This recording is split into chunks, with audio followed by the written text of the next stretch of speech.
नमस्कार मित्रांनो, पीएम किसान योजनेचा लाभ जर इथून पुढे घ्यायचा असेल तर त्यासाठी आता काही गोष्टी आवश्यक आहेत. म्हणजे सरकारकडून वारंवार वेगवेगळे फतवे काढले जातात.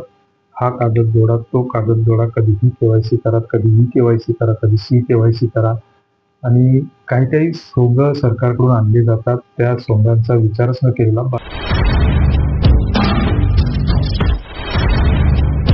बरा. 2,000 रुपये सरकारकडून म्हणजे 500 रुपये महिना सरकारकडून पीएम किसानच्या नावाखाली शेतकऱ्यांना भीक म्हणून दिला जातो आणि त्या भीकेसाठी 1760 सोंग करावे लागतात. आता इथून पुढे जर तुम्हाला शेतकऱ्यांना जर पीएम किसानचा लाभ पाहिजे असेल तर त्याच्यासाठी किसान ओळखपत्र म्हणजे फार्मर आयडी, ज्याच्यासाठी ॲग्रीस्टॅक नावाची एक गलतान साईट सरकारनं तयार केलेली आहे. ज्या पोर्टलवर म्हणजे चालतच नाही किंवा त्याच्यात तुमची माहिती भरल्याच्या नंतर ती सबमिटच होत नाही.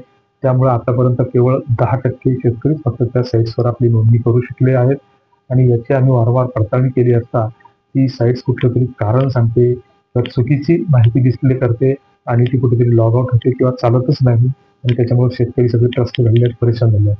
आणि बरेच असे दावे असतात की माध्यमातून की आता तुमच्या घरच्या घरी मोबाईलवरच किसान आयडी बनवा किंवा हे करा ते करा. तर तिथं कॉम्प्युटरच्या हायस्पीड इंटरनेटमध्ये ते कॉम्प्युटर चालत नाही. तर तुमचे मोबाईलचे डबडे नेमके कसे आणि कुठे चालणार हा एक वेगळा प्रश्न आहे. मात्र या सगळ्या दिशाभूल करणाऱ्या फसव्या जाहिराती बातम्या असतात. कारण हे सगळे पत्रकार वगैरे सगळे या सरकारचे गुलाम आणि दलाल आणि त्यांचे काय म्हणतात चातुगिरी करणारे सगळी माध्यमं बनलेली आहेत. काल परवा दिली माझ्यानं ते काय सदावर्तीचं त्या पानसटकरांना म्हणजे त्या चर्चा वगैरे काय टीव्हीवर दाखवतात, तर याच्यातून तुम्हाला त्या पत्रकारितेचं सगळं स्वरूप लक्षात येत असेल. तर अशा स्थितीमध्ये शेतकऱ्यांनी जे काही जागरूक शेतकरी आहेत तर यांनी त्या सरकारला, पंतप्रधानाला किंवा कृषी मंत्र्याला मेल लिहिला पाहिजे की आम्हाला भीक नको, पण तुमचं हे कुत्र आवरा आणि किंवा पत्र लिहा तसं किंवा आमच्या राजकारण्यांनी तशी सरकारकडे मागणी केली पाहिजे की तुम्हाला तुमचा किसान आयडी द्यायचा तर द्या.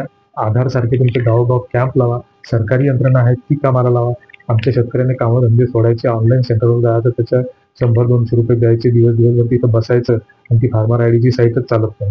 तर असो, यापुढे जर तुम्हाला पीएम किसानचा लाभ पाहिजे असेल तर त्याच्यासाठी आता फार्मर आयडी असणं आवश्यक आणि बंधनकारक असल्याचा फतवा काल काही लिडिंग न्यूज पेपरनं आपल्या प्रसिद्धी पत्रकाद्वारे ही बातमी जाहीर केलेली आहे.